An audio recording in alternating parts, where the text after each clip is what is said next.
You just got paid, and before you even have time to enjoy the salary, one thought is already waiting for you: your rent.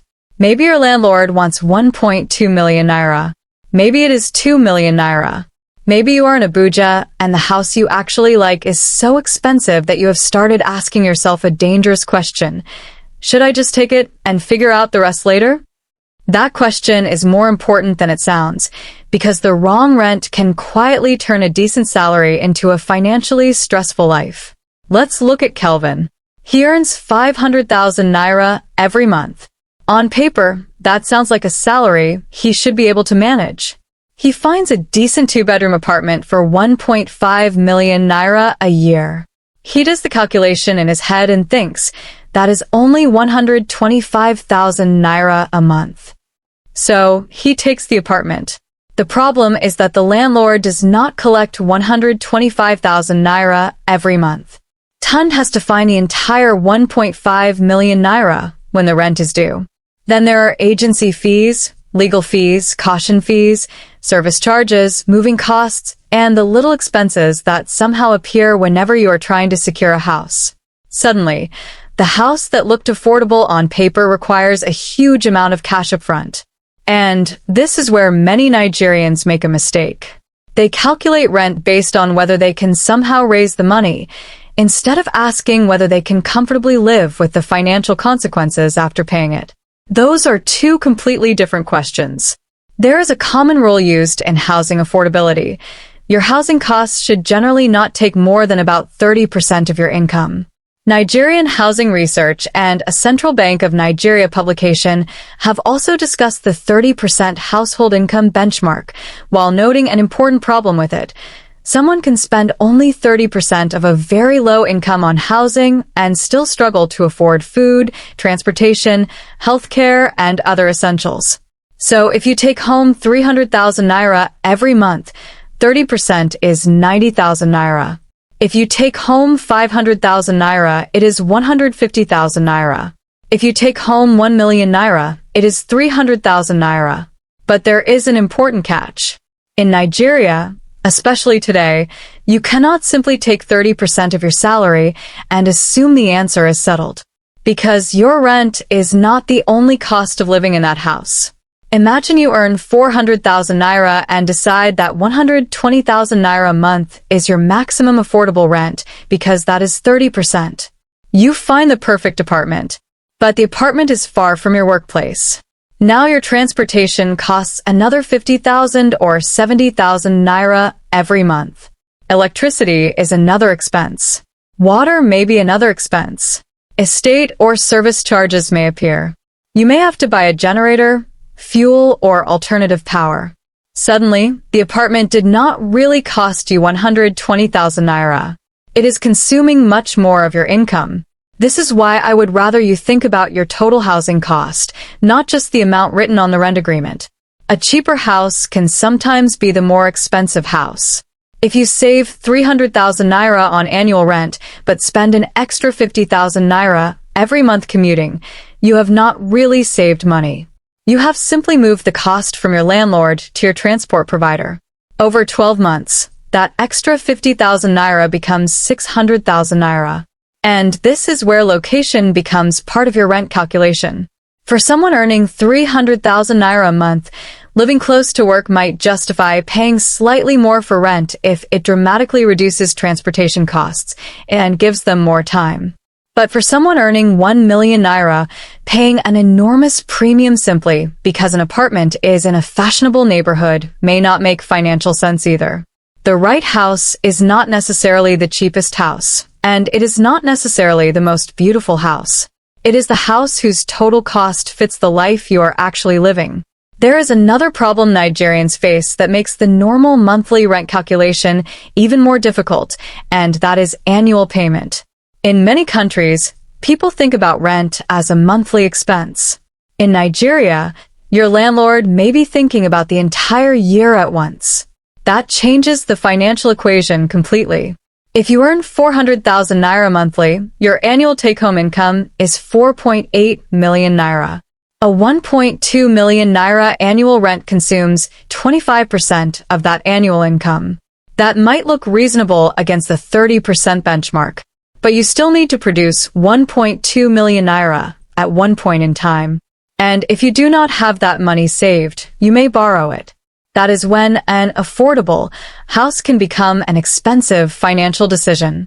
Suppose you borrow 1.2 million naira to pay rent and spend the next year repaying the loan.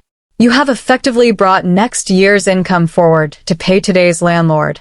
Your salary has not increased, but your future monthly cash flow has become smaller.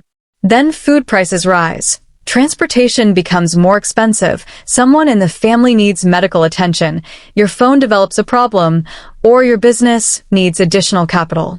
The rent is already paid, but the financial pressure has only begun. Nigeria's current cost of living environment makes this even more important. When prices continue to rise, a household cannot look at rent in isolation. The money left after rent has to survive an environment where food, transportation, and other essential expenses can also become more expensive. This is why the question should not simply be, what percentage of my salary should go to rent? The better question is, after paying for this house, can the rest of my income still support the life I am responsible for? That question changes everything. If you earn 250,000 naira and have no dependents, no debt, and relatively low transportation costs, your situation is different from someone earning 500,000 naira who supports parents, pays school fees for younger siblings, and has existing debt. The same 150,000 naira rent can be manageable for one person and financially destructive for another. Your rent budget has to reflect your responsibilities. And there is a psychological trap here that many people do not notice. Housing is emotional. We do not just rent walls and a roof. We rent status, comfort, privacy, convenience, and sometimes social acceptance. You see your friend's beautiful apartment. You visit someone in a better neighborhood. You see the pictures online. Suddenly, the apartment you were perfectly comfortable with starts feeling embarrassing. So you stretch your budget. You tell yourself, I work hard. I deserve this. And maybe you do deserve it.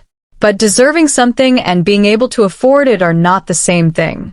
A house can make you feel successful while quietly making you financially fragile. This is particularly dangerous when your salary has recently increased. You get promoted. Your salary goes from 350,000 naira to 500,000 naira. You feel like you have entered a new financial class. So instead of allowing your income increase to strengthen your savings, emergency fund, and investments, you upgrade your apartment, upgrade your car, upgrade your lifestyle, and suddenly discover that the 150,000 naira increase has disappeared. Your salary increased. Your obligations increased faster. That is lifestyle inflation. And rent is one of the most dangerous forms because it is difficult to reverse. Once you move into an expensive apartment, reducing your housing cost may mean waiting until the tenancy ends, finding another apartment, paying moving expenses, and potentially accepting a lower standard of living.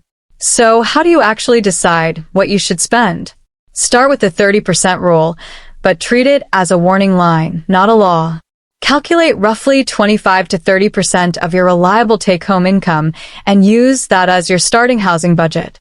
If your income is 400,000 naira, that gives you roughly 100,000 to 120,000 naira. If you earn 600,000 naira, you're looking at about 150,000 to 180,000 naira. If you earn 1 million naira, that is 250,000 to 300,000 naira. But then subtract the costs that come with the location. Transport, power, water, service charges, security, maintenance, anything else that you must regularly spend because of that particular house.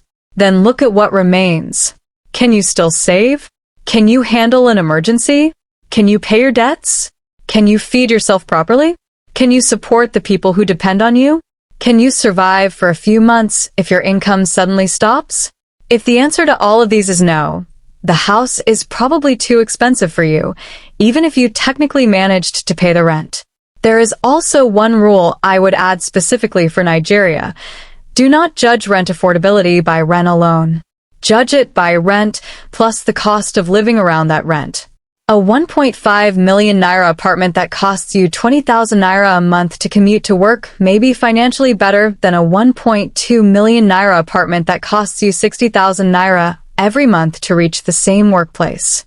The first house is more expensive on paper. The second may be more expensive in real life. And if you are currently spending far more than 30% on rent, do not panic and assume you have failed financially. Nigeria's housing market has made affordability difficult for many households. The point is not to shame someone who has no affordable option. Sometimes the problem is not poor budgeting.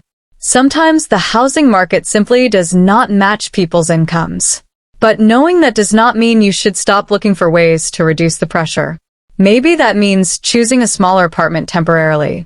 Maybe it means living farther from an expensive neighborhood if transportation still makes sense. Maybe it means sharing accommodation for a period. Maybe it means negotiating with a landlord. Maybe it means increasing income before taking on a more expensive house. And for families, it may mean making the housing decision based on the combined household income rather than one person's salary.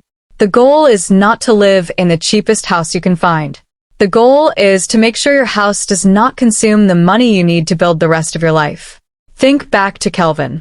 His 500,000 naira salary was not necessarily the problem. The problem was that he looked at a 1.5 million naira apartment and asked, "Can I find the money to pay for this?" A better question would have been, "After I pay for this house, what kind of life can I still afford?" That is the question you should ask before signing your next tenancy agreement. Because a house is supposed to give you somewhere to live. It should not take away your ability to live. And if your rent is so high that every month becomes a struggle to recover from the last one, then the real cost of that house is not the rent written on the receipt. It is the savings you did not build, the debt you took on, the opportunities you missed, and the financial peace you gave up to keep the keys.